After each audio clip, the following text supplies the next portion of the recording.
Today we'll start with the facts of Om Prakash versus State of Punjab. And now this is an illustration as to attempt on murder. See, we are not specifically dealing with the attempt to murder. We are just talking about the facts relating to attempt simpliciter. So why I am including an illustration as to attempt to murder? Because it would help you in understanding the fine line of attempt and the ultimate offenses. It is very necessary for you to understand all of this,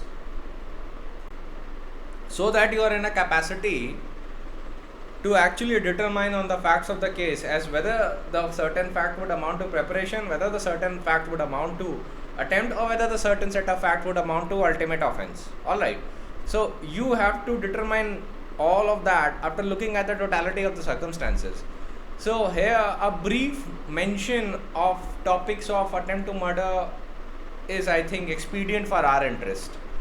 So the case law that we'll start with is the Om Prakash versus State of Punjab. Now facts of the case are fairly simple. Om Prakash was married to one lady named B. Let us call her B. And after marriage, the relationship between Om Prakash and his wife were quite strained. Eventually one day, Om Prakash confined her wife into a room, and the confinement was with the intent to induce starvation.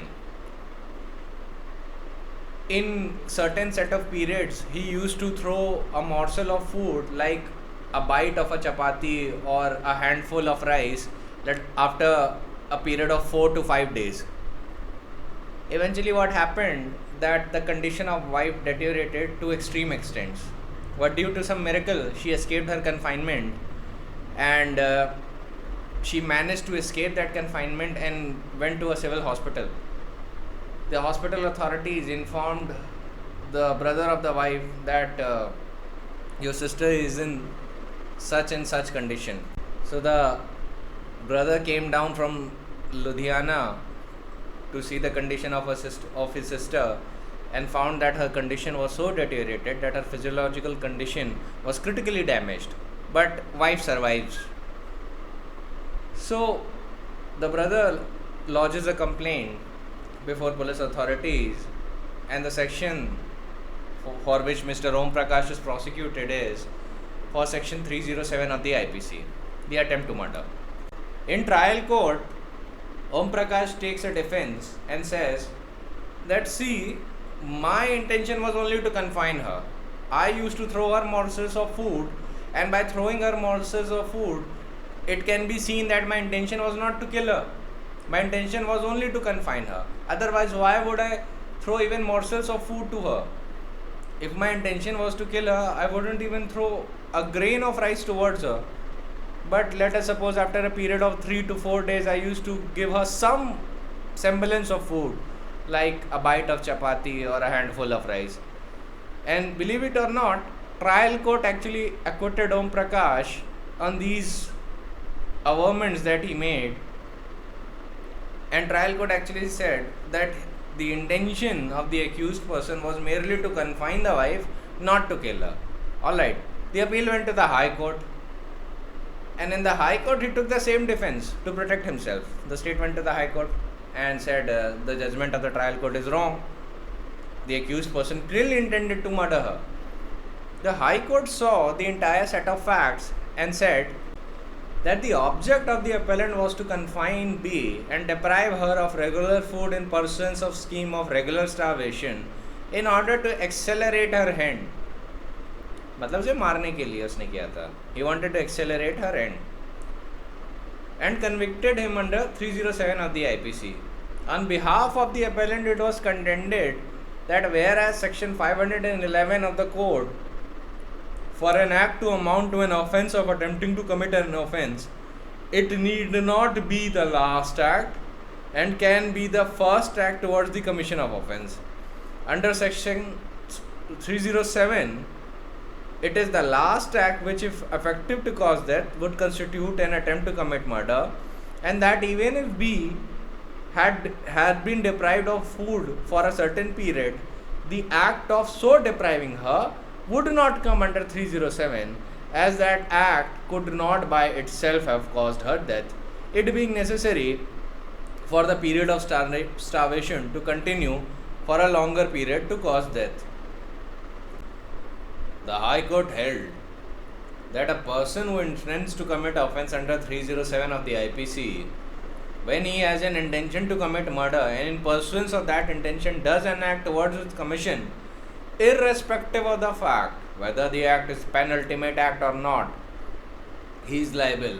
In the present case, the course of conduct adopted by the appellant in regular starving of his wife B comprised of series of acts which, though they fell short of completing the series sufficient to kill her, came within the purview of 307 of the IPC, and he was convicted. The appeal went to the Supreme Court. Om Prakash eventually preferred an appeal to the Supreme Court against the judgment of the High Court. Supreme Court used the same reasoning and upheld the conviction of Mr. Om Prakash. तो अब मैं आपको simply समझाता हूँ कि हो क्या रहा है यहाँ पे. अब देखिए, उसने ये डिफेंस लिया, अपनी वाइफ को कन्फाइन किया उस पर, और 3-4 दिन में खाने के कुछ टुकड़े फेंक देता था. उसका इंटेंशन क्लियरली था मर्डर करने का या नहीं? आप खुद सोचिए कि अगर आप 4-4 या 5-5 दिन में मुट्ठी भर खाना किसी को दे रहे हैं, eventually that person will die due to starvation, और स्टार्वेशन की मौत बहुत बुरी होती है. And the physiological condition of that wife eventually deteriorated to such an extent that hospital authorities said at first prima facie that she might not even survive the effort to rehabilitate her. But eventually she did. The woman was strong. तो हुआ क्या कि जब Om Prakash prosecute हुए तो trial court के सामने defence लेते हैं कि मेरा इंटेंशन कन्फाइन करने का था, रॉन्गफुल कन्फाइनमेंट के लिए आप मुझे सज़ा दे दीजिए, लेकिन अटेम्प्ट टू मर्डर का आप मुझे नहीं दे सकते क्योंकि मैं उसको बीच बीच में थोड़ा सा खाना दे देता था. तो that is N absurd proposition, don't you think? If somebody is averring such an absurd argument that my intention was not to kill her because I used to supply her with a morsel of food, then how far can you take that logical argument? Can the accused say, ignore the morsel? Can the accused person say that I gave her a grain of rice and now my intention is not to murder her? I think the answer should be no. Because जो intention है मारने का जो intention होना चाहिए वो आपकी act में दिखना चाहिए, then it will constitute an attempt. आपने उसको बंद किया, वाइफ को जब बंद करने के बाद आप उसको एज अ चैरिटी, एक तो वो बेग भी करती थी कि मुझे कुछ खाना दे दो, उसकी कंडीशन इतनी ख़राब थी कि after her begging you used to give her a morsel. तो ये जो सारे जो फैक्ट्स जब आप टोटलिटी में देखते हैं तो आपको एक बात रियलाइज़ होगी कि जो अक्यूज पर्सन था उसका इंटेंशन सिर्फ एक और एक ही चीज़ थी, मारने का उसे. He never cared if the wife dies in consequence of the starvation. तो ये सारी फैक्ट्स आप जब टोटलिटी में देखते हैं देन यू कैन डिटरमाइन कि देखो वाइफ बच गई वो तो उसका लक था, लेकिन आपने जो कृत्य किया है वो है अटेम्प्ट टू मर्डर. ठीक है, ये रॉन्गफुल कन्फाइनमेंट नहीं है. आप इस बात से नहीं बच सकते कि मैं मॉर्सल सप्लाई किया करता था. So you need to understand that कि स्लो पॉइजनिंग या स्लो स्टार्वेशन इंड्यूस करना भी अटेम्प्ट की श्रेणी में आ सकता है. And Om Prakash was convicted in the consequence. एक और चीज़ का ध्यान रखिएगा कि we are not discussing attempt to murder in detail right now. ये बस आपको इलस्ट्रेशन देने के लिए केस लॉ है. Because in order to completely grasp the essence to attempt to murder you need to understand what a murder is, and in order to understand murder you need to first understand culpable homicide. All right, so eventually what we'll do is when we are done with culpable homicide and murder, then we'll have a detailed discussion on murder. This is just to give you an illustration on what parameters does the court judges the facts of the case, and how does it judges the fact of the case. And these case laws actually give you a very good illustration that where the court draws a line between the attempt and preparation. ठीक है. Now there are some few facts. वो 307 की बात ही की है मैंने, तो 307 के बारे में और भी बता देता हूँ. ध्यान रखिएगा, विक्टिम पे इंजरी होना ज़रूरी नहीं है. To justify a conviction under 307, it is not at all necessary that a bodily injury capable of causing death should be inflicted on the victim. In fact, even there is no injury on the victim, even then a conviction under 307 of the IPC can be done. अगर मान लीजिए accused person victim पे गोली चलाए, victim बच गया, कोई चोट नहीं लगी, गोली दीवार पे लग गई, जो अक्यूज्ड है उसको 307 में कन्विक्शन हो जाएगी, इवन दो विक्टिम पे कोई इंजरी नहीं हुई. ध्यान रखिएगा, कहीं पे भी 307 ऑफ द आईपीसी में ये रिक्वायरमेंट नहीं है कि इंजरी होनी चाहिए विक्टिम के ऊपर. So state of Maharashtra versus Balram Bala Patil 1983 में रिपोर्ट हुआ था. State of Madhya Pradesh versus Salim 2005 में रिपोर्ट हुआ था. Jageram versus state of Haryana 2015 में रिपोर्ट हुआ था. और state of Madhya Pradesh versus Kana alias Om Prakash 4 फरवरी 2019 में रिपोर्ट हुआ था. ये सीक्वेंस है जो वही बातें कहते हैं जो मैंने अभी आपको बताई. And in a nutshell I can simply mention Supreme Court pronounce that forensic or other evidence of grievous hurt or life-threatening hurt or injuries is not a sine qua non or an essential condition for the offence of attempt to murder under 307 of the IPC. The intention of the accused can be ascertained from the actual injury, if any, as well as from the surrounding circumstances. Similarly, Jagiram versus State of Haryana reiterated the old law and said, for the purpose of conviction under 307 of the IPC, the prosecution has to establish first that there was an intention to commit murder. That is why I said that you need to understand what murder is. And second, the act was done by the accused. The burden is on the prosecution that the accused has attempted to commit the murder of prosecution witness. Whether the accused person intended to commit murder of another person would depend upon the facts and circumstances of each case.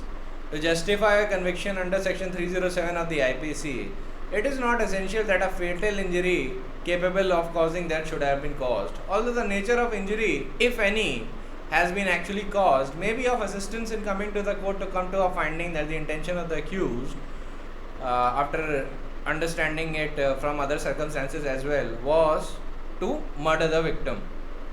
For that purpose, the court may look at the surrounding circumstances as to nature of weapon used, words uttered by the accused at the time of the incident, motive of the accused, parts of the body where the injury was caused, nature of the injury, severity of blows, etc. So you need to understand, to justify a conviction under 307, it is not at all essential that the bodily injury is capable of causing death should be inflicted. You need to be very certain of that. Although the nature of injury actually caused may often give to considerable assistance in coming to a finding whether the intention of the accused was to murder the victim, वो अलग बात है. पर ये मत समझ लीजिएगा कि असिस्टेंस जो इंजरी करती है इसका मतलब ये है कि इंजरी साइन को अनॉन है. नो, 307 अगर आप कभी पढ़ेंगे तो आप खुद देखेंगे कि इंजरी अगर कॉज हो जाती है तो उसका अलग ट्रीटमेंट है, इंजरी नहीं कॉज हुई तो उसका अलग ट्रीटमेंट है. इसका मतलब है लेजिस्लेचर कह रहा है अटेम्प्ट टू मर्डर के लिए इंजरी कॉज करना ज़रूरी नहीं है. ऑलराइट, ये एक ट्रीटमेंट था जो मैंने आपको पहले ही बता दिया है. Alright, when will come to 307 तो आपका एक तरीके से रिवीजन हो जाएगा इन पॉइंट पे. अब मैं आपसे कुछ ब्रेन ट्रीजर सवाल करूँगा, ठीक है. अब आपको इन सवालों को कैसे ट्रीट करना है, मैं आपसे सवाल पूछूंगा, आप वीडियो पॉज करिए और अपने दिमाग से बस जो भी प्रिंसिपल्स मैंने आपको लास्ट लेक्चर में बताए उनको अप्लाई करके सोचिए कि इसका सही आंसर क्या होना चाहिए. ठीक है, आपको 511 का इलस्ट्रेशन याद होगा जिसमें अक्यूज्ड पर्सन विक्टिम की जेब में हाथ डालने की कोशिश करता है, वो भी अटेम्प्ट माना जाता है. तो मैं इसी इलस्ट्रेशन को थोड़ा चेंज करता हूँ. B, with an intent to pick A's pocket, followed him into a fair. B was seen lifting the tail of A's pocket with a view to ascertain if there was anything in A's back pocket.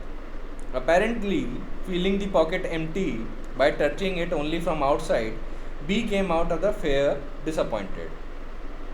आपका इस पे क्या answer होगा? क्या ये attempt है या preparation है? ये एक्चुअली दिल्ली यूनिवर्सिटी के एग्जामिनेशन के पेपर्स हैं और अप्लाइड क्वेश्चन पेपर्स हैं. तो ये जो भी लोग हरियाणा, दिल्ली या बाकी स्टेट्स या प्रैक्टिस के लिए भी तैयारी कर रहे हैं उनके लिए बहुत काम के हैं।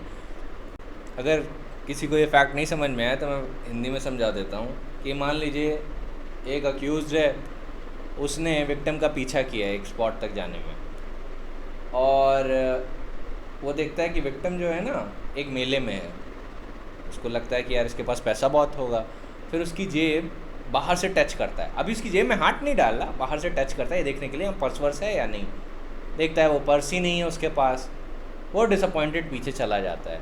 अब आप ये बात बताइए, जो एक्ट थी अक्यूज्ड पर्सन की जेब के आसपास रब करने की, ये पता करने के लिए कि वहाँ पर्स है या नहीं, ये अटेम्प्ट है या प्रिपरेशन है? इसका करेक्ट आंसर ये होगा कि ये प्रिपरेशन है। क्यों? ये जो उसकी एक्ट थी ना, उसके जेब को टटोलने की, ये जानने के लिए कि इसके अंदर पर्स है या नहीं, उसने जेब में हाथ नहीं डाला, उसने बाहर से देखा। सो अभी भी ये जो रेल्म है ना, प्रिपरेशन के रेल्म में, अगर एक बार यह सर्टेन करने के बाद कि इसके अंदर पर्स है, वो हाथ डाल देता जेब में विक्टिम की, तो ऐसे में ये फिर वो हो जाता attempt, this would have been attempt. लेकिन so far as he is just using his hands in order to understand whether the victim has any sort of purse within his pockets, for that part it is just preparation। अभी तक ये preparation है, अभी attempt नहीं हुआ। अगर इसी की जगह ये करने के बाद कि हाँ इसकी जेब में पर्स है, हाथ डाल दिया उसकी जेब में, now that is an attempt, अब वो liable हो जाएगा। ठीक है, तो ये thin line याद रखिएगा। एक दूसरा इलस्ट्रेशन आपको देता हूँ। आपको Malkiat Singh versus state of Punjab के फैक्ट्स याद होंगे, उन्हीं को थोड़ा चेंज कर देता हूँ। अब एक चीज़ मानिए कि पंजाब ने राइस एक्सपोर्ट प्रोहिबिशन ऑर्डर दिया हुआ है कि बिना लाइसेंस के आप एक्सपोर्ट नहीं कर सकते। जो अक्यूज्ड पर्सन है उसने अपनी ट्रक में 500 केजी गेहूँ रखा है और वही वो लेके जा रहा है। उसको लगता है ये राइस है, पर वो राइस नहीं, वो गेहूँ होता है। बाद में उसे बॉर्डर पे पकड़ लिया जाता है और उसको प्रोसिक्यूट किया जाता है कि he acted in violation of rice exporting control order. Accused का पूरा इंटेंशन होता है कि मैं राइस एक्सपोर्ट कर रहा हूँ, पर due to some mistake it turns out कि वो राइस नहीं, वो वीट है। नाउ अब इसमें क्या होगा? क्या ये अटेम्प्ट माना जाएगा? ये अटेम्प्ट नहीं माना जाएगा, क्योंकि जो अक्यूज था इस केस में, उसकी एक्ट इनहेरेंटली डिफेक्टिव थी। जब उसकी अल्टीमेट एक्ट ही ऑफेंस ना होती तो आप इस पेनल्टीमेट एक्ट को कैसे ऑफेंस बना सकते? क्योंकि वो राइस नहीं ले जा रहा था, वो वीट ले जा रहा था। और अगर वो इस मिसकंसेप्शन में था, मिसकंसेप्शन ऑफ फैक्ट में था कि वो राइस नहीं है, सॉरी वो वीट नहीं है, वो राइस है, तो ये अक्यूज्ड की गलती है। अक्यूज्ड की फैक्ट इनहेरेंटली डिफेक्टिव है, तो वो अल्टीमेट ऑफेंस कमिट करने में ही इनकेपेबल होता है, भले ही उसका इंटेंशन राइस ले जाने का था। तो याद रखिएगा, mere intention is not punishable, intention has to be manifestated, और उसको minimum to minimum generally attempt या एक्ट्रेस की स्टेज पे आना होता है। The moment you form an intention, आप पनिश नहीं होते। तो I hope this is understandable कि ऐसा क्यों हुआ। ठीक है, क्योंकि वो इस मिसकंसेप्शन ऑफ फैक्ट में था कि वो राइस है, but it turn out to be wheat, so he will not be punished for that. ठीक है, क्योंकि उसकी एक्ट इनहेरेंटली डिफेक्टिव थी। You remember the impossibility test that I told you? यहाँ पे रिलेटिव इम्पॉसिबिलिटी नहीं, यहाँ पे एब्सोल्यूट इम्पॉसिबिलिटी है, क्योंकि वो राइस ले ही नहीं जा रहा था, वो वीट ले जा रहा था। अब एक आपको केस बताता हूँ। मनोज, अब्दुल और एंथनी तीनों जाते हैं एक बैंक में, बैंक को लूटने। बैंक का दरवाज़ा जो होता है, जो सेफ वॉल्ट होता है, इट इज़ वेरी हार्ड।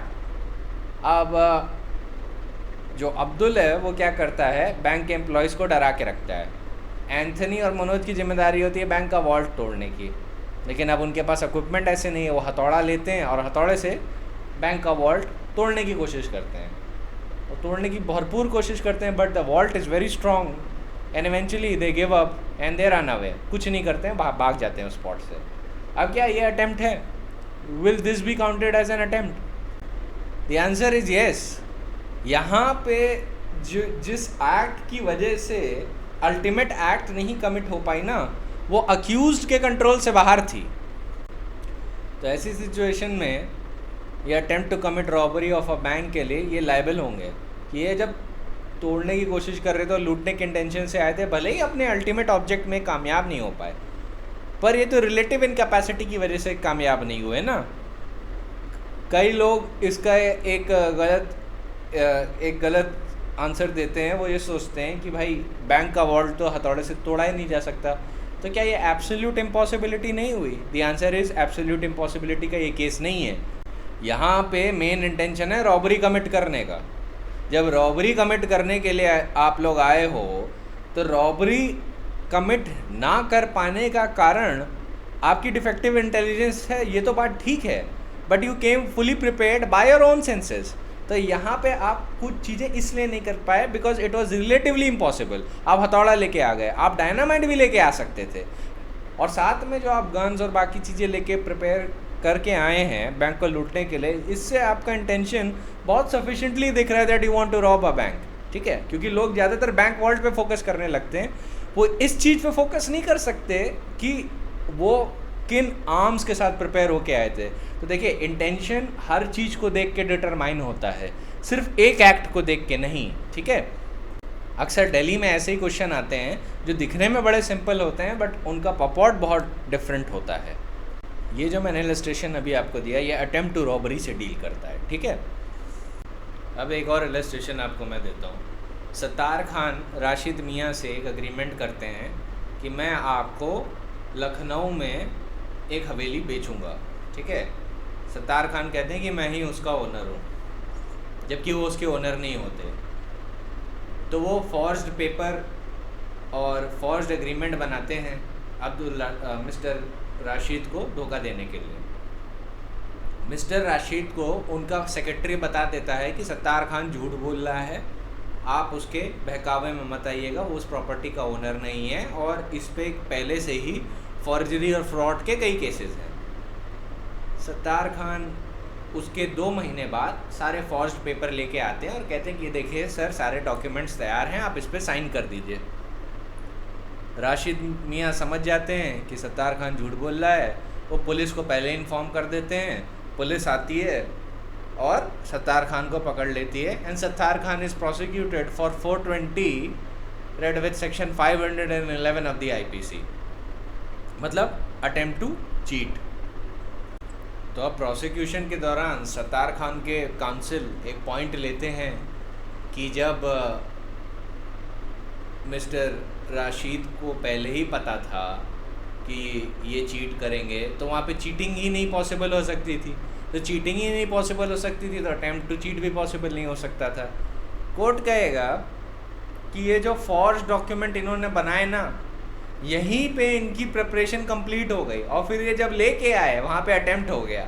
अब इनको क्या पता था कि आउटसाइड जो सर्कमस्टेंसेस जो इनके कंट्रोल के बाहर हैं, राशिद मियाँ को किसी तरीके से पता चल जाएगा कि Sattar Khan is a cheater.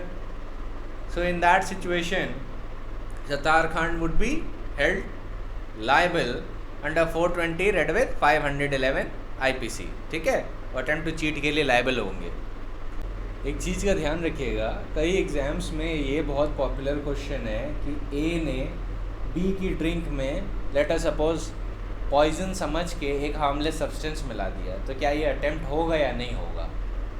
The answer is कि ये अटेम्प्ट नहीं कहलाएगा, क्योंकि वो सब्सटेंस हार्मलेस था। असगर अली प्रधानिया का केस याद रखिएगा इसके लिए। सिमिलरली एक और क्वेश्चन है जो इसी क्वेश्चन को बदल के बनाया गया है कि एक मान लीजिए एक ह्यूमन कॉप्स है, ठीक है, डेड बॉडी है। डेड बॉडी पे एक आदमी चाकू से वार करता है with an intention to kill that person, with pure intention to kill that person, पर बॉडी पहले से ही मरी हुई है। तो क्या ऐसे पर्सन को आप मर्डर के लिए, अटेम्प्ट टू मर्डर के लिए लायबल कर सकते हैं? ये बड़ा ही पॉपुलर क्वेश्चन है लॉ स्कूल्स में। आई डोंट नो व्हाई, पर ये है। और इसमें ज़्यादातर बच्चे क्यों कंफ्यूज होते हैं? वो ये सोचते हैं अब एक्टस नॉन फैसेट रियम निसी मेंसेट्रिया की मैक्सिम है, या तो बिना गिल्टी कि जो पर्सन लायबल होता है वो गिल्टी माइंड के लिए लायबल होता है। तो ये लाइन तो वो पढ़ते हैं, उन्हें याद रहती है, जो काफ़ी हद तक सही भी है, लेकिन वो ये भूल जाते हैं कि मियर intention by itself is not punishable, उसको मैनिफेस्ट भी तो होना चाहिए।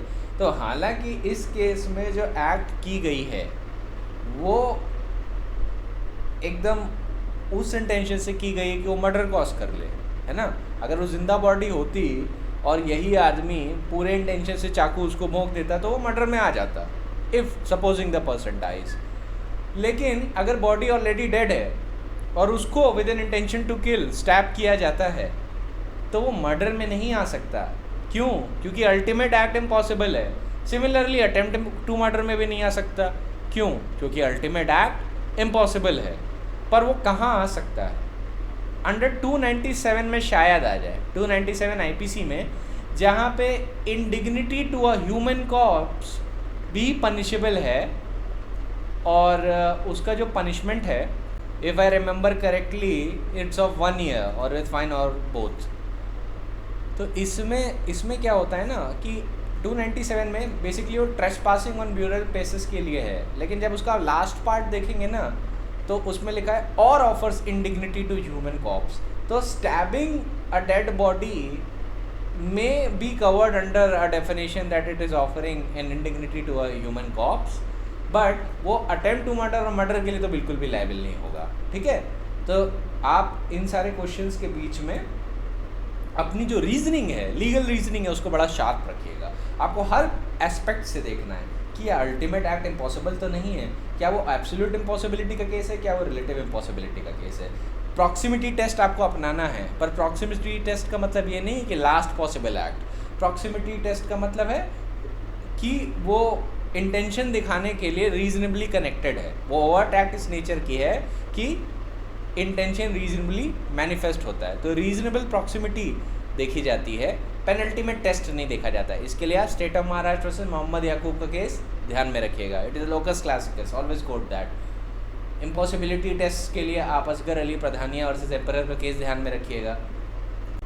And I think that is primarily it. और जितने भी लास्ट लेक्चर में मैंने आपको क्लासिक केसेस बताए हैं उनका ध्यान में रखिएगा। लेकिन जब भी आप फैक्ट्स को एनालाइज करें तो आप हमेशा फैक्ट्स को कई एस्पेक्ट्स पे सोचने के बाद एक डिसीजन पे आए। ठीक है, रश मत करें डिसीजन पे और मैकेनिकल ना हो एप्लीकेशन पे। जैसे ज़्यादातर लोग, अभी जो मैंने अभी डेड बॉडी की स्टैबिंग वाला एग्जांपल दिया, ज़्यादातर लोग क्यों कन्फ्यूज़ हो जाते हैं कि इसका सही आंसर क्या होगा?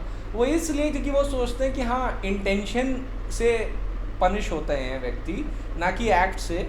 तो इंटेंशन तो मैनिफेस्ट हो गया जब उसने स्टैब किया, लेकिन हाँ आगे की भी तो एक्ट देखना चाहिए कि सिर्फ आप ऐसे ही किसी को स्टैब करवा देंगे और फिर कहेंगे कि मर्डर हो गया। नो, ध्यान रखिएगा, intention is a requisite thing but it is not the thing alone which causes the conviction.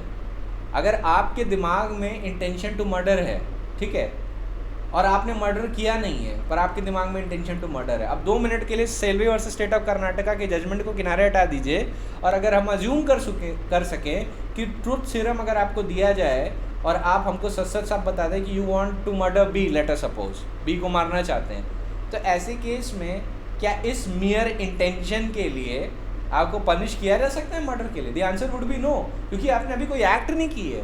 ध्यान रखिएगा, mere intention by itself is not punishable. So mere intention by itself is not punishable. It has to have an overt act. और अगर overt act हुई है तो ये भी देखा जाएगा कि वो overt act जो offense described है उसके parameters को satisfy कर रही है या नहीं। अगर जो offense described है उसके parameters को satisfy नहीं कर रही है, then it cannot be said that either it was an attempt or either it was the ultimate act which the prosecution seeks to establish. Murder और कल्पेबल होमिसाइड के लिए सबसे ज़रूरी चीज़ क्या होती है? डेथ कॉज होनी चाहिए। ठीक है, और अगर डेथ कॉज ही नहीं हो सकती because the person is already dead, then how can you make him liable for the attempt thereof? नहीं कर सकते। तो इसीलिए इन सारी चीज़ों का ध्यान रखिएगा। साथ में 297 का भी ध्यान रखिएगा कि आप ये कह सकते हैं कि देखिए उधर नहीं जाएगा, पर ये शायद 297 के लेटर पार्ट में और offer any indignity to a human corpse वाले पार्ट में शायद चला जाए, शायद। ये उसकी भी सर्टेनिटी नहीं है क्योंकि अभी कोर्ट्स की तरफ से कोई क्लैरिफिकेशन नहीं है, लेकिन अगर आप मेरा पर्सनल व्यू जानना चाहें तो पर्सनल व्यू मेरा ये है कि इंडिग्निटी टू अ ह्यूमन कॉर्प्स इतना बड़ा शब्द है कि इसके अंदर ये स्टैबिंग और इन सारी चीज़ों की पूरी आराम से कवरेज होती है. Alright, all of these things are easily covered within the definition of section 297. So I think in my humble submission that 297 is applicable here, but not 307 or even 302. Alright, I'm speaking in the context of the illustration that I just gave. So that was it for the attempt आपका यहाँ पे ख़त्म हो गया. अब हम abetment से start करते हैं, ठीक है. So where is abatement contained in? Chapter 5. We refer to section 107 of the IPC. A person abets doing of a thing who first instigate any person to do that thing. तो instigation word mark कर लीजिए. Second, engages with one or more person or persons in any conspiracy for the doing of that thing if an act or illegal omission takes place in pursuance of that conspiracy and in order to doing that thing. Secondly में conspiracy mark कर लीजिए और ये शब्द mark कर लीजिए, if an act और illegal omission takes place in pursuance of that conspiracy.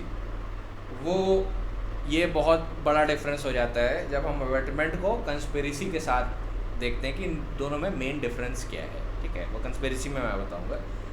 तो अबेटमेंट के लिए पहली दो चीज़ें क्या हैं? फर्स्ट इज इंस्टिगेशन, दूसरा इज टू कंस्पायर, और उसके परसुएंट में कोई एक्ट भी कमिट होनी चाहिए.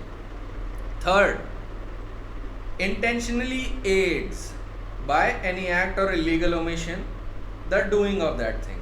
तो आइदर बाय एक्ट और by the illegal omission, if a person aids in doing a particular crime then that is said to be an abetment. तो एड शब्द को मार्क कर लीजिए. तो तीन शब्द आपको मिलते हैं: instigation, instigation, conspiracy and aid for the purpose of abatement. अब explanation 1 भी देख लेते हैं.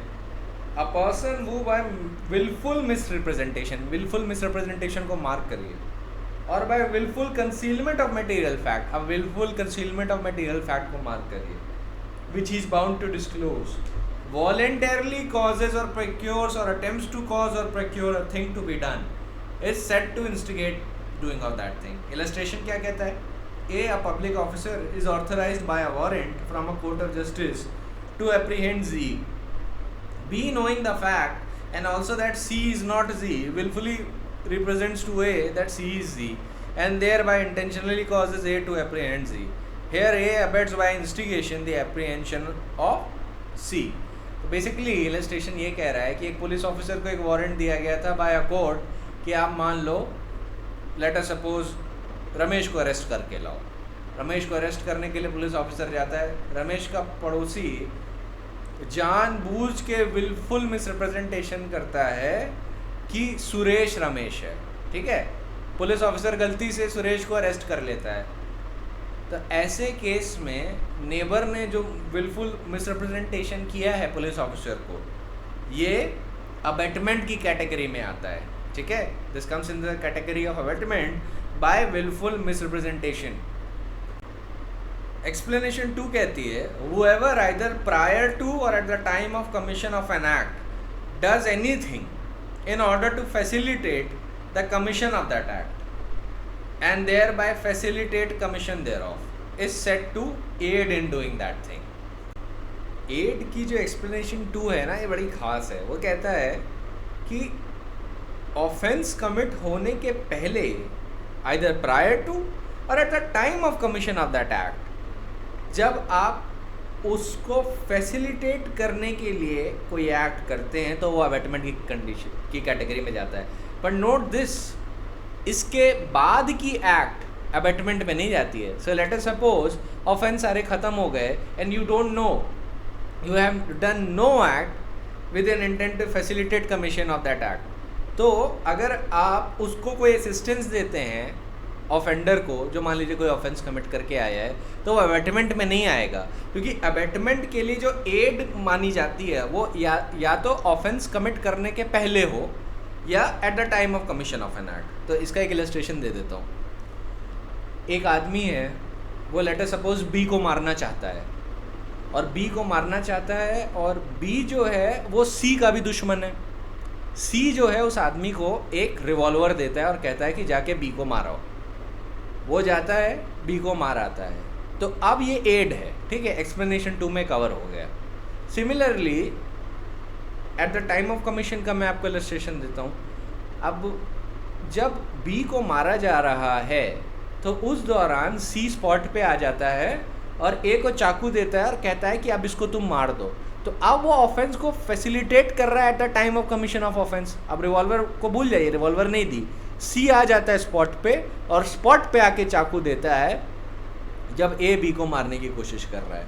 तो इस केस में क्या होगा, this is an aid at the time of commission of the act, और जो चाकू उसने पकड़ाया वो क्या कहा जा सकता है, he has done something in order to facilitate the commission of the offense, तो वो इसके लिए लायबल हो जाएगा। बट अब एक थर्ड कैटेगरी इमेजिन करिए, जो आदमी है जिसने बी का मर्डर किया, सी को नहीं पता है वो मर्डर किया, वो मर्डर करके सी के घर पे आ जाता है। अब सी को ये सारी बातें बताता है कि यार मैंने ऐसा ऐसा कर दिया, मैंने मर्डर कर दिया है बी का, मुझे बचा लो। सी भी घबरा जाता है, पर वो कहता है कि चलो कुछ दिन रह लो, अंडरग्राउंड रह लो, उसके बाद देखेंगे क्या होता है। इतने में पुलिस वहाँ पे आ जाती है, वो सी को भी पकड़ लेती है और उस आदमी को भी पकड़ लेती है जिसने बी को मारा।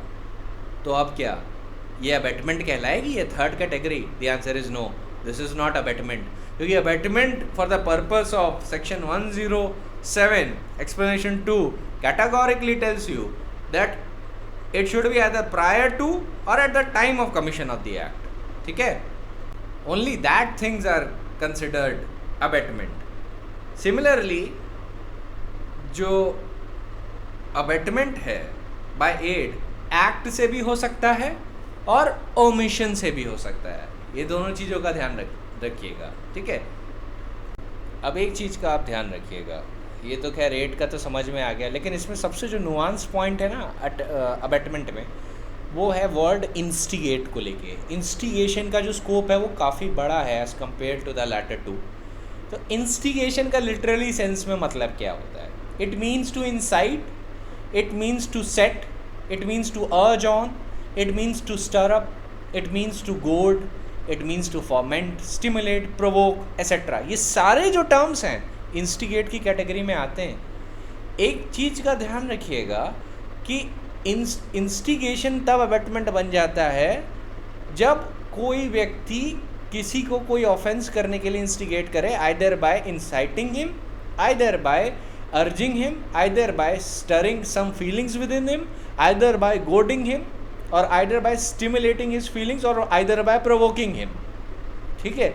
तो वो सारी चीज़ें इंस्टिगेशन की कैटेगरी में आ जाती हैं। लेकिन इंस्टिगेशन ये भी इम्प्लाई करता है कि it mandates a person to take a step forward, कि किसी ऑफेंस की तरफ आगे बढ़ने के लिए इंस्टिगेशन होता है। ऑफेंस को रोकने के लिए कभी इंस्टिगेशन नहीं होता, as under section 107 of the IPC, जो इंस्टिगेट का जो स्कोप है। So always remember, the instigation under 107 of the IPC is with the intention of urging forward, ठीक है? कि आप आगे बढ़ने के लिए हमेशा इंस्टिगेशन दिया जाता है, कि चाहे आप किसी ऐसे पर्सन को दें जो ऑफेंस कमिट करना चाह रहा है, या आप किसी ऐसे पर्सन को दें जिससे आप सुसाइड करवाना चाह रहे हैं। The accused person abetment of the suicide के केस में ही विल मेक श्योर कि वो ऐसा इंस्टिगेट करे, ऐसा प्रोवोक करे विक्टिम को कि वो सुसाइड कर ले, तो वो अबेटमेंट ऑफ सुसाइड में जाएगा। लेकिन अगर वो किसी को किसी से मरवाना चाह रहा है तो वो ऐसे पर्सन को प्रोवोक करेगा, और इस तरीके से प्रोवोक करेगा कि वो उस पर्टिकुलर पर्सन को जिसको वो मरवाना चाह रहा है उसको मरवा दे, ठीक है? Through the use of that intermediatory person. So always remember, instigation is with an intention to urge forward, आगे की तरफ बढ़ाने के लिए होता है। गोड का मतलब होता है it is a thing that stimulates someone into action, it provokes to action और रिएक्शन, ठीक है? तो कोई ऐसी चीज़, गोड शब्द जो इंस्टिगेशन की डेफिनेशन में आता है, वो ये है कि अ thing that stimulates someone into an action, provoke to action or reaction. अब इसका एक illustration ले लीजिए बड़े आराम से. Let us suppose there is this man named A. His mother is a widow, and his mother has, let us suppose, a paramour, ठीक है, whom she intends to marry. A has a friend named B. B teases A every day about that his mother has a relation with someone else, and B explains to A that how these things are against the norms of society, and A is such a coward that he cannot take an action. One day, in a fit of frustration, A asks B that what is he supposed to do in this condition. B tells A that he should kill his mother, that he should murder his mother. So in that situation, A, in a fit of frustration, murders his mother. Alright. And he also murders the paramour. Here, the instigation that was being given by B throughout all this time was with an intent to make sure that A commits the murder of his mother. Alright. तो वो एक specific goal के लिए push कर रहा था B ए को, तभी तो उसको प्रोवोक कर रहा था, तभी तो उसको चिढ़ा रहा था कि नॉर्म्स ऑफ द सोसाइटी के खिलाफ है, तुम तो कावर्ड हो, देखो तुम्हारी मदर क्या क्या कर रही है सोसाइटी में. इन दैट सिचुएशन ना, this is an instigation and here B will be liable. ठीक है, यहाँ पे गोडिंग जो आपने देखी, it is with what intention? It is urging forward A to commit a crime. Alright, so remember this illustration so that the situation becomes clear to you. Similarly, the word urge means to advise or try hard to persuade somebody to do something or to make a person move more quickly or in a particular direction, especially by pushing or forcing such person. Therefore, a person who instigates another has to goad or urge forward the latter with the intention to provoke or incite to encourage doing of the act by latter. In that sense, what I mean by that is कि जब भी किसी को instigate किया जाएगा, जब भी किसी को goad किया जाएगा, वो इस डिज़ाइन के साथ होता है कि you want that person to commit an offense against a particular person. ठीक है, तो यहाँ पे मेंस rea इस नेचर की होती है कि पहला you want to have an offence committed through an intermediatory. Second, when you want to do that, you actually goad और urge that intermediatory to commit that particular offence. Alright, तो ये बात का ध्यान रखिएगा. जैसे let us have a case in point relating to abetment of suicide by a person. So उसके क्या पैरामीटर्स होते हैं, मैं उसको बस एज एन इलस्ट्रेशन से एक दे रहा हूँ. अभी मैं illustration of abetment of suicide पे कोई लेक्चर नहीं दे रहा, बस ये एज एन इलस्ट्रेशन से एक समझिए कि जब अवेटमेंट ऑफ सुसाइड होता है, then what do you need to prove? First, you need to prove that the accused kept on irritating or annoying the deceased by words, deed or willful omission or conduct, which may be even willful silence, until the deceased reacted or pushed or forced the deceased by his deeds, word or willful omission or conduct to make the deceased move forward more quickly in a forward direction. By that, the court means कि accused person जिस पे charge लगा है abetment of the suicide का, तो वो क्या कर रहा होगा, वो इस तरीके से चिढ़ा रहा होगा विक्टिम को, या ऐसा विलफुल ओमिशन या ऐसा कंडक्ट कर रहा होगा जिसके अंदर विलफुल साइलेंस भी आता है कि जो डिसीज्ड पर्सन है जिसने सुसाइड कमिट कर ली, वो इस कंडीशन पे पहुंच गया कि उसको वो सुसाइड करने की तरफ और उसके इंटेंशन को लेके और एक्सेलरेटेड तरीके से काम करने लगा. ठीक है, वो ऐसे सर्कमस्टेंसेस अक्यूज्ड क्रिएट करता है बाय वर्ड्स, डीड या ओमिशन या एक्ट से, जिससे जो डिसीज्ड पर्सन है, जो विक्टिम है, वो आगे की तरफ बढ़ता है सुसाइड कमिट करने के लिए. ये अबेटमेंट ऑफ द सुसाइड के कंटेक्स्ट में दे रहा हूँ. तो देखिए अबेटमेंट बहुत वाइड होता है, उनमें से एक कैटेगरी आती है अबेटमेंट ऑफ सुसाइड, तो अबेटमेंट ऑफ द सुसाइड के ही का इलस्ट्रेशन दे रहे हो तो उसको वहीं पे कन्फाइन रखिएगा. Secondly, the accused had the intention to provoke or urge or encourage the deceased to commit suicide while acting in this manner noted above. तो इसके लिए presence of mens rea is a necessary concomitant of the instigation. ये principle laid down किया गया है Chitresh Kumar Chopra versus state में 10 अगस्त 2009 को डिसाइड हुआ था. It is the most landmark case on this point as relating to the abetment of suicide, और यही पैरामीटर्स हैं. तो इसका एक इलस्ट्रेशन देखिए आपको क्लियर होगा. अगर मान लीजिए दो भाई आपस में लड़ रहे हैं और एक भाई फ्रस्ट्रेशन में कह देता है अबे यार तुम कहीं जाके मर जाओ इससे अच्छा है, ठीक है, फ्रस्ट्रेशन में कह रहा है लड़ाई के दौरान, और जो दूसरा भाई है वो सच में सुसाइड कर लेता है. तो क्या ये अबेटमेंट टू सुसाइड है? देखिए मैकेनिकल रीडिंग करेंगे तो आपका आंसर हाँ होगा, लेकिन कंटेक्चुअल रीडिंग करेंगे by applying the principle, then you will find कि नहीं, ये अबेटमेंट टू सुसाइड नहीं है. क्यों नहीं है? उसका रीज़न ये है कि जो नेसेसरी मेंस रिया थी वो गायब थी. वो लड़ाई के दौरान उसने जो वर्ड्स अटर किए उसके पीछे वो इंटेंशन नहीं था, उसके पीछे वो पैरामीटर्स नहीं थे, उसके पीछे एक फ्रस्ट्रेशन था. They were empty words which were uttered in a moment of frustration, ठीक है, in a moment of emotional passion it was uttered that. So there was not a requisite intention that the brother should actually commit the offense of suicide. The brother who uttered these words that go and die somewhere, he never intended his brother to actually commit suicide. तो यहाँ पे necessary mens rea गायब है, तो यहाँ पे it would not be count as abetment of suicide.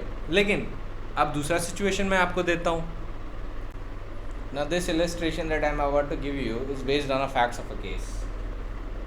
अब ऐसे मान लीजिए there is this wife of a person, she has a paramour, ठीक है, वो मान लीजिए उसका बहुत पुराना बॉयफ्रेंड था. शादी के बाद भी दोनों का अफेयर रहता है. हस्बैंड को पता चलता है. Husband is of a very good character, वो अपनी वाइफ पे चिल्लाता नहीं, चीखता नहीं है. And he just simply asks his wife कि why is she doing this even after marriage. Wife कहती है कि I find you important, मेरा रिश्ता बॉयफ्रेंड से बहुत पहले से था और मैं अभी भी उसी के साथ कंटिन्यू करूँगी. And when the husband ask कि मेरा क्या होगा अगर तुम्हारा और उसका रिलेशन रहेगा, तो वो सिंपली कहती है कि तुम जाके कहीं मर जाओ, मुझसे क्या मतलब. This hurts the husband a lot. Eventually जो वाइफ और बॉयफ्रेंड है उसका, उन दोनों के बीच में फिजिकल रिलेशन भी रिज्यूम हो जाता है.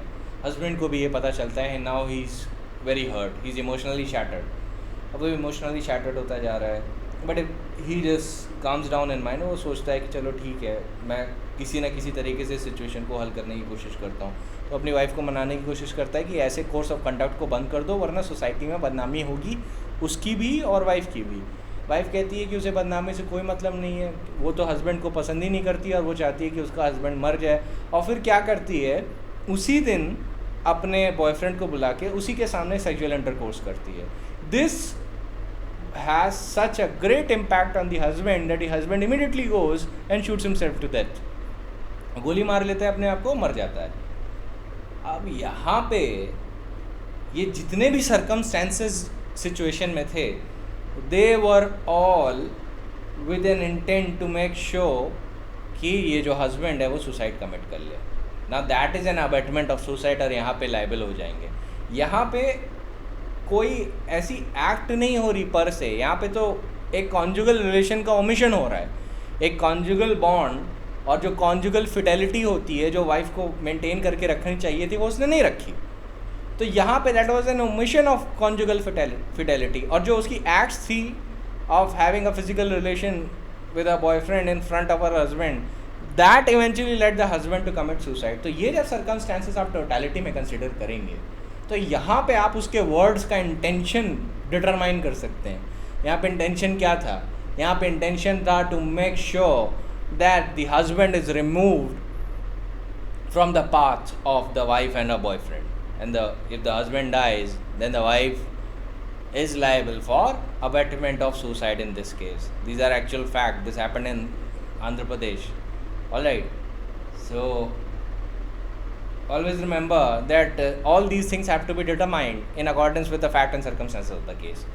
अगर मेयर गुस्से में आपस में झगड़ा करते वक्त कोई बोल दे कि तुम यार जाके कहीं पे मर जाओ, जैसे आम भाषा में लोग बोल भी देते हैं, अपने दोस्तों को भी कहते हैं कि तुम मर क्यों नहीं जाते, इससे अच्छा है कि तुम मर जाओ, लेकिन वहाँ पे इंटेंशन नहीं होता कि वो सच में मर जाए. ये ऐसे ही कहने के लिए, फ्रस्ट्रेशन वेंट करने के लिए भी आदमी कहते हैं. तो ये सारी चीज़ें एक रियल एग्जामिनेशन होता है कि क्या जो वर्ड्स हैं क्या वो सिर्फ एम्प्टी वर्ड्स हैं, और are those words loaded with the intention of the accused person. ये बहुत डिटर्मिनेटिव क्राइटेरिया होता है. तो whenever you are determining the question of instigation, you will determine in accordance with the fact and circumstances of the case. They are never to be interpreted as mechanical. ठीक है. तो वही Chitresh Kumar Chopra versus state का true purport था. तो देखिए, अभी we are not discussing about abetment of suicide. 306 और 305 के इंग्रेडिएंट्स पे अभी उतना मत जाइएगा. उनको प्रूव करने के लिए क्या प्रिंसिपल्स चाहिए वो मैंने आपको बता दिया, एक इलस्ट्रेशन भी दे दिया. But right now we are not discussing 305 और 306. वी आर प्राइमरली डिस्कसिंग कि अबेटमेंट क्या होता है, इंस्टिगेशन किस सेंस में कैसा होगा. तो right now I am making sure that you understand it in the context of 107. दिक्कत ये हो जाती है कि व्हेन आप कभी 107 और अबेटमेंट का चैप्टर स्पेसिफिक ऑफेंसेस से अलग नहीं कर सकते क्योंकि उनका लिंक है, इसीलिए उनका इलस्ट्रेशन देना बहुत ज़रूरी है. Alright. So I hope you are understanding in the context I want you to understand. Always remember that since I gave you an illustration of abetment to suicide, I also want to tell you about the suicidal pattern. See, each person's suicidability pattern is different from the other, and because each person has his own idea of self-esteem, self-respect, and depression. So in that situation, the courts are not well equipped to lay down a straitjacket formula dealing with all the cases. That is why the court has held that it will determine in accordance with the fact and circumstances of the case whether the abetment amounts to instigation or not for the abetment of suicide. ठीक है. तो वो fact cases के facts के according देखेगा और mechanically एक चीज़ नहीं देखेगा. तो आपको ये समझ में आ गया कि इंस्टिगेशन का रेल्म क्या है. Is to go to urge forward, to provoke, incite और encourage to do an act. ये आपने एक प्राइवेट पर्सन के इंस्टिगेशन के पॉइंट ऑफ व्यू से भी समझ लिया, जहाँ पे मैंने इलस्ट्रेशन दिया था. ए ने लेट सपोज एक आदमी बी को मरवाना चाह रहा है, सी भी जो है वो चाहता है बी मर जाए, सी जो है प्रोवोक करता है उस आदमी को कि जाके बी को मार दो. ये वाला जो इलस्ट्रेशन था, this is in context to a person abetting a murder, वो अलग चीज़ है. फिर एक इलस्ट्रेशन में आपको अबेटमेंट ऑफ सुसाइड का दे दिया, that is a different thing. तो दोनों के पैरामीटर्स हालांकि थोड़े बहुत अलग हो सकते हैं, बट उनकी जो रूट है वो अबेटमेंट के चैप्टर में ही अटैच्ड है. Alright. So always remember that the tree is connected to its roots. Specific offences जो भी अबेटमेंट से रिलेट करते हैं उनकी रूट आपको 107, 109 इन्हीं सब में मिलेगी. ठीक है. चैप्टर 5 में ही मिलेगी आईपीसी के. So always understand the scope of an offence with its connecting parts. आप इंटरकनेक्ट करने के बाद ही एक ऑफेंस को उसके ट्रू पॉपर्ट में समझते हैं कि हाँ इसका स्कोप क्या है. ठीक है. सिमिलरली एक और चीज़ का ध्यान रखिएगा कि जो 107 में जो वर्ड इलीगल ओमिशन आया है वो उसके पूरा पॉपर्ट ज़रूर समझिएगा. See the omission that is envisaged for an abetment under 107 has to be an illegal omission. ठीक है. अब देखिए, मैं आपको एक ऐसे फैक्ट्स दूंगा, मैं आपको एक केस के ऐसे फैक्ट्स बताऊंगा that might come across as shocking, but in accordance with law वो एकदम सही है. Surendra Agnihotri versus state of MP के फैक्ट बताऊंगा. इसमें क्या हुआ था, जो डिसीज थी वो जूनियर एडवोकेट थी और उनका और उनके सीनियर एडवोकेट के बीच में लव अफेयर था. वो पहले उन्होंने चेम्बर ज्वाइन किया एज अ जूनियर एडवोकेट और सीनियर और जूनियर के बीच में लव अफेयर बढ़ता चला गया. Eventually what happened was that junior advocate became pregnant. हो सकता है बाद में सीनियर एडवोकेट ने शादी करने से मना कर दिया होगा या क्या किया, nobody knows. But on the day of the incident, eventually what happened that junior suddenly arrived in the chamber of the senior with a kerosene bottle and she poured that on herself and set herself ablaze and died in that fire. So the senior advocate was prosecuted for abetment to suicide. ठीक है, he was prosecuted for that. Now the High Court held that the word illegal means against or not authorized by law, and omission is something that has not been done either deliberately or accident. So in this case, prosecution was saying that the senior advocate never tried to save the life of her junior. In that situation, the senior advocate abetted a suicide. The High Court simply said that the law obliges no duty upon the senior to save a junior. In fact, on the common man, since we do not belong to the police force, हमारे ऊपर कोई duty नहीं किसी दूसरे को बचाने के लिए. All right. Even though in a righteous society we should have this duty and we should consider it our duty to protect every innocent person. हमें ड्यूटी अपनी माननी चाहिए, लेकिन लॉ कोई ऐसी ड्यूटी बनाता नहीं कि आपकी जिम्मेदारी है दूसरे को बचाना. लॉ कहता है कि आप राइट ऑफ प्राइवेट डिफेंस में चाहो बचा सकते हो, लेकिन अगर आपको नहीं बचाना है तो इससे ये नहीं होगा कि आपके ऊपर कोई पनिशमेंट इम्पोज करेगा लॉ. तो हाई कोर्ट ने ये बोला कि ऐसी कोई ड्यूटी इम्पोज नहीं की है लॉ ने कि सीनियर एडवोकेट के पास जिम्मेदारी थी जूनियर को बचाने के लिए. तो हाई कोर्ट ने बोला इट मे बी दैट कि इतना सडन ये सर्कमस्टेंस अराइज किया कि अपैलेंट ने एकदम से अपने आप को फ्लेम्स पे she set herself ablaze that quickly that it might have induced a trauma और a shock in the mind of the advocate, senior advocate in this context. So in this situation, it cannot be said that he was liable for an illegal omission. Omission यहाँ पे क्या था?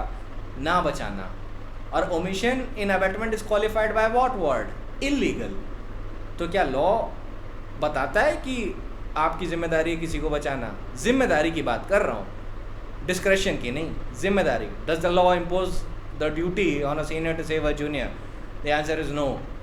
And in that situation, the High Court found that in this situation, the senior advocate cannot be held guilty.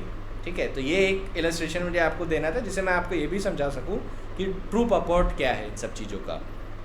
देखिए बार बार 107 कहाँ से link हो रहा है?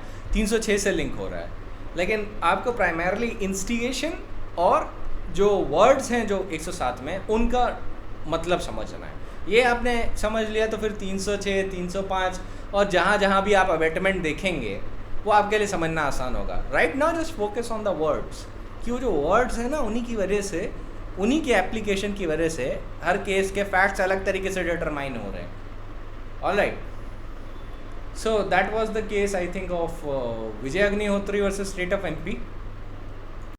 सिमिलरली एक और इलस्ट्रेशन सोचिए, अबेटमेंट टू सुसाइड को ही लेके बता रहा हूँ in the context of abetment under 107. दोनों साथ में रीड होते हैं कि एक आदमी है, उसको हमेशा चोरी के लिए एक्यूज़ किया जाता है, उसने चोरी की नहीं.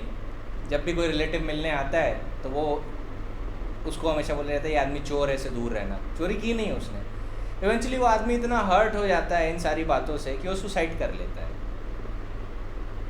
प्रोसिक्यूशन बताता है कि जो चोरी ये लोग अलेज करते थे विक्टिम के खिलाफ, जिसने एंड में सुसाइड कर ली, वो इस इंटेंशन से करते थे जिससे कि वो सुसाइड कर ले. डिफेंस बोलता है कि नहीं ये इंटेंशन नहीं था उनका, वो तो सिर्फ मजाक में इसको चोर कहते थे और बस ये बताते थे कि घर में कुछ चीज़ें गायब हुई हैं और छोटी मोटी चीज़ें गायब हो जाती थी तो ये लोग मजाक मजाक में इसको कहते थे कि तुम चोर हो. ऐसे में जब कोर्ट पूरा मैटर कंसिडर करेगा तो वो ये कहेगा कि टोटलिटी ऑफ द फैक्ट्स देखते हुए ये नहीं लगता है कि जो अक्यूज्ड पर्सन्स थे उनका ये इंटेंशन था कि डिसीज जाके सुसाइड कमिट कर ले. किसी को मेरली चोर बोल देना is not an abetment to suicide, क्योंकि अगर ये अबेटमेंट टू सुसाइड होता तो आप अगर किसी के खिलाफ केस अलेज करते हैं, लेट अस सपोज आप थेफ्ट का केस डालते हैं कोई, और जिसको आपने अक्यूज्ड बनाया थेफ्ट के केस में वो जाके सुसाइड कर ले, तो क्या ये कंस्ट्रक्शन बनाया जा सकता है कि you abetted him to commit suicide, कि आपने फॉल्स एलिगेशन लगाया था? The answer is no. इन सारी चीज़ों को बाय इट सेल्फ नहीं माना जाता कि अबेटमेंट टू सुसाइड हो गया, तो ये भी अबेटमेंट नहीं कहलाएगा, क्योंकि यहाँ पे क्या लैक कर रहा है? Think about it, what is lacking here? The situation that is lacking here is the instigation. the goading, the urging that particular person to commit a particular offense and to urge him to move forward in that direction to commit that offense. ठीक है, ये instigation जो शब्द है ना, उसको इतना widely interpret किया है सुप्रीम कोर्ट ने कि इसके अंदर ये सारी चीज़ें आती हैं. तो अब जब फॉरवर्ड मूवमेंट नहीं दिख रहा है फैक्ट्स ऑफ द केस में, so in this situation what happens? In this situation the accused persons जिन पे अबेटमेंट ऑफ सुसाइड का आरोप लगा है merely for calling the deceased person a thief, वो लाइबल नहीं होंगे.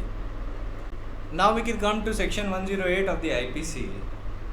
A person abets an offence who abets either commission of an offence or commission of an act which would be offence if committed by a person capable by law of committing an offence with the same intention or knowledge as that of an abettor. The capacity to commit an offence को mark कर लीजिए. Person capable by law of committing an offence. Explanation 1. The abetment of an illegal omission of an act may amount to an offence, although the abettor may not himself be bound to do that act. Explanation 2. To constitute the offence of abetment, it is not necessary that the act abetted should be committed or that the effect requisite to constitute the offence should be caused. ये explanation 2 बहुत important है. ये आपको बताती है कि abetment commit करने के लिए ये ज़रूरी बिल्कुल भी नहीं कि मेन ऑफेंस कमिट हो. तो अगर ए बी को कहता है कि जाके सी का मर्डर कराओ और बी मना कर देता है, then A is liable for abetment to murder. समझ रहे हैं? The moment A says to B that go murder C and B refuses to do so, A is liable for the abetment to murder. ये बात याद रखिएगा.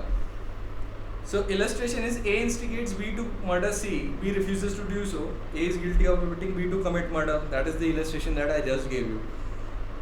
Illustration B says A instigates B to murder D. B in pursuance of instigation stabs D. D recovers from the wound. A is guilty of instigating B to commit murder. हमेशा इस बात का ध्यान रखिएगा क्योंकि ज़्यादातर लॉ स्टूडेंट्स इस बात का ध्यान नहीं रखते. That is why I am reiterating again कि इंस्टिगेशन फॉर मर्डर क्या कहते हैं, अबेटमेंट के लिए it is not at all necessary कि मेन ऑफेंस कमिट होना चाहिए. So the moment a person has given abetment for commission of an offence and that offence even though is not committed और if it is unsuccessfully attempted, in that situation also the court will call that the abetment has been complete. ठीक है, तो abetment के लिए main offence commit होना ज़रूरी नहीं है, ये बात याद रखिएगा. या मेन ऑफेंस कंप्लीट होना भी ज़रूरी नहीं है. और इलस्ट्रेशन देखिए. A with guilty intention abets child और a lunatic to commit an act which would be an offense if committed by a person capable by law of committing an offense and having the same intention as A. Here A, whether the act committed or not, is guilty of abetting the offense. तो ज़्यादातर लोग जब section I think 84 तक पढ़ते हैं और specifically section 82 in this situation, वो सोचते हैं कि यार चलो मैं तो ऑफेंस कमिट करूँगा तो गड़बड़ हो जाएगी. लेट अस सपोज 82 का इलस्ट्रेशन लेते हैं कि अगर मैं 7 साल के बच्चे से ऑफेंस कमिट करवा दूँ तो डोली इनकैपेक्स है, तब तो ऑफेंस माना नहीं जाएगा. तो ऐसे मैं अपना ऑफेंस भी कमिट करवा लूँगा और लॉ के चंगुल से भी बच जाऊँगा क्योंकि बच्चे को तो पनिशमेंट हो ही नहीं सकता अगर वो 7 साल के अंदर है.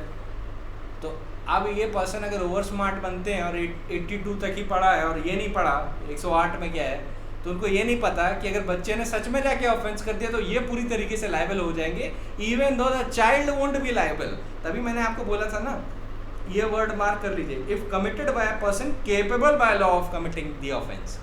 तो अगर मान लीजिए आपने किसी ऐसे पर्सन को अबेट किया who is incapable by law of committing an offence due to some reason और the other, either due to unsoundness of mind और due to lack of requisite age or due to any other causes. In that situation, always remember that you will be liable for the ultimate offense if at all it is committed because of abetment, even though the person committing the offense will not be liable. ठीक है, because he might have some defenses available either due to 82 or 84, but you will be treated as if you have committed the offence yourself. ठीक है, तो abetment में आपका वैसा ही treatment होगा अगर अल्टीमेट ऑफेंस कमिट हो गया. So always remember, for abetment, even though you abet a person who is incapable of committing the offense by itself, if at all that person commits the offense which you abetted that person to commit, then you will be liable. ठीक है, a person abets a lunatic to murder B, and due to nature of the transaction and due to unsoundness of mind, B is unable to know the nature of his act or understand that what he is doing is either wrong or contrary to law. In that situation, what will happen? The person committing the offense will be acquitted, but since A has abetted the commission of the offense, A would be liable. ठीक है, अगर आपने मान लीजिए unsound person को abate कर दी, unsound mind के person को अबेट कर दिया कि जाके कोई क्राइम कमिट करो, तो हो सकता है वो 84 का डिफेंस लेके बच जाए, पर आपने जो अबेटमेंट किया आप उसके लिए लायबल हो जाओगे. ठीक है, so you understand that point. इसीलिए ऑलवेज इसीलिए मैंने आपको ये पॉइंट मार्क करवाया था. if committed by a person capable by law of committing an offense with the same intention or knowledge as that of the abetter. क्योंकि ये आप जो लाइन है ना, आप हमेशा उसके साथ रीड करते हैं जो एक्सप्लेनेशन दी गई है अंडर एक्सप्लेनेशन 3. एक्सप्लेनेशन 3 एक्सप्रेसली कहती है, it is not necessary that the person abetted should be capable by law of committing the offense, or that he should have the same guilty intention or knowledge as that of the abetter or any guilty intention thereof. जो आप first part में जो पढ़ते हैं वो तो सीधे ये बोल देता है, जो फर्स्ट पार्ट है सेक्शन 108 का, वो सिंपली ये बात बोलता है कि if committed by a person capable by law of committing an offence with the same intention और नॉलेज एज द अबेटर, उसी इंटेंशन और नॉलेज के साथ ऑफेंस कमिट कर रहा है जैसा अबेटर ने बताया है, वो ऐसे कर रहा है. उसको मार्क करवाने का रीजन ये है कि you must read that with explanation 3. तो you need to mark explanation 3 as well, क्योंकि ये दोनों एक दूसरे को कॉम्प्लीमेंट करते हैं. कि ये ज़रूरी नहीं है कि जिसने ऑफेंस कमिट किया उसके पास भी सेम रिक्विजिट इंटेंशन होना चाहिए. तो चाइल्ड और अनसाउंड माइंड के पर्सन को तो आपको पता है डिफेंस मिल गया. फिर एक थर्ड कैटेगरी में आते हैं, मिस्टेक में आते हैं. आप जानते हैं सी झाड़ियों में छिपा हुआ है, ठीक है, बी को पता नहीं है, वो एरिया नेशनल पार्क है, लेट अस सपोज. आप वहाँ पे हंट करने आए हो लाइसेंस लेके फॉरेस्ट डिपार्टमेंट से. आप उसको बोलते हो कि देखो झाड़ी में ना शायद वहाँ पे डियर है, वहाँ फाउल पे क्या कहते हैं झाड़ी पे गोली चला दो. अब झाड़ी के अंदर वो व्यक्ति छुपा हुआ है जिसको आप मरवाना चाह रहे हो, आपने देख लिया है, लेकिन जिसके थ्रू आप मरवाना चाह रहे हो उसको नहीं पता है. ऐसे में आप गोली चला देते हो, लेट अस सपोज ऐसे में दैट पर्सन गोली चला देता है उस स्पॉट पे, एंड इट टर्न्स आउट कि उस झाड़ी में डियर नहीं एक एक्चुअल पर्सन होता है, वो मर जाता है. ठीक है, तो यहाँ पे जिस पर्सन ने गोली चलाई उसको तो ये मिस्टेक ऑफ फैक्ट का डिफेंस मिल जाएगा, क्योंकि उसको नहीं पता था कि झाड़ी के अंदर कौन है. अदर भी पैरामीटर होंगे पर अभी उसको थोड़ा साइड में रखते हैं. लेकिन जिस पर्सन को पता था इसके अंदर क्या है, उसने अबेट करवाया गोली चलाना, वो अबेटमेंट टू मर्डर के लिए पूरी की पूरी तरीके से लायबल होगा. ठीक है, he will be liable for abetment to murder. Now we will read some of the illustration of explanation 3.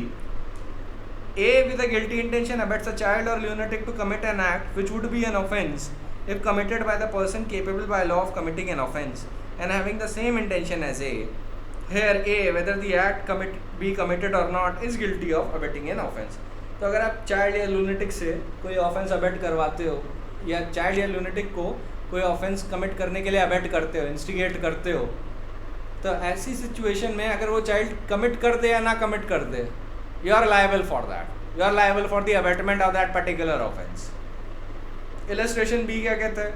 A with the intention of murdering Z instigates B, a child under 7 years of age, to do an act which causes Z's death. B, in consequence of the abatement, does the act in the absence of A and thereby causes Z's death.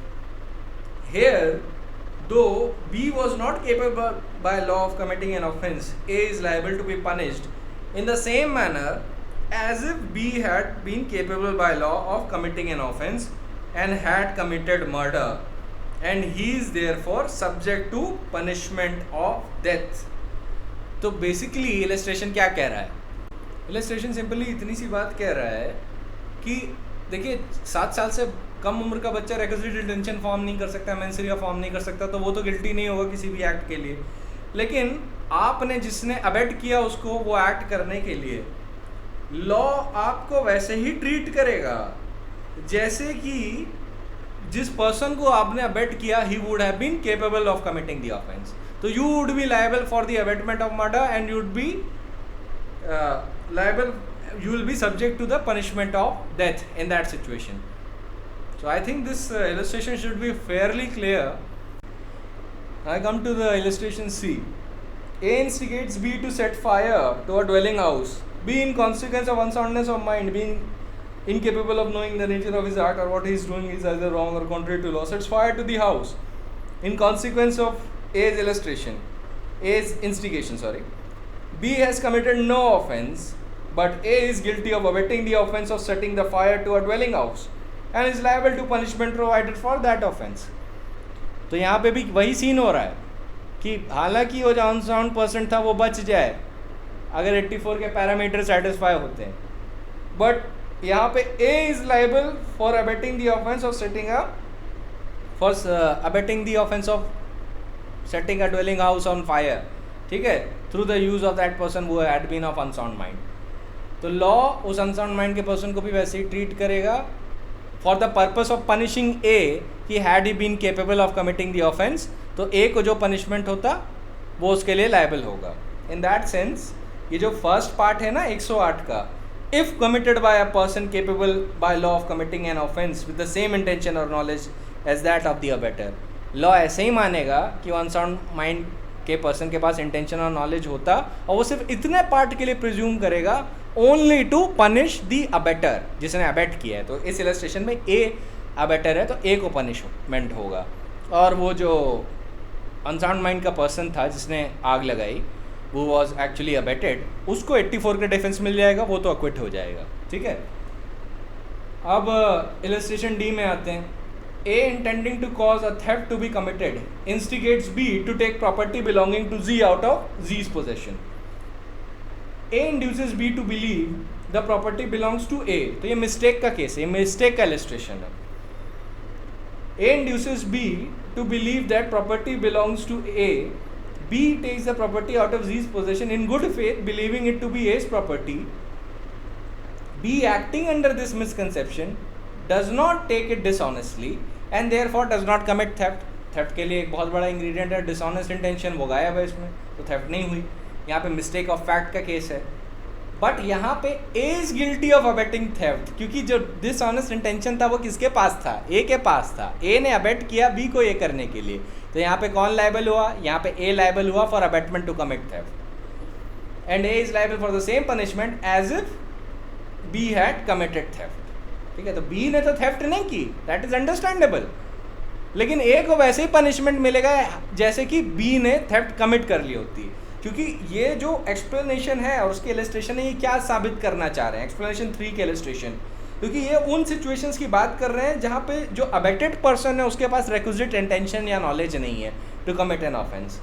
तो 108 का opening जो first part है वो कहता है if committed by a person capable by law of committing an offence with the same intention और knowledge as that of the abettor, ये कहता है.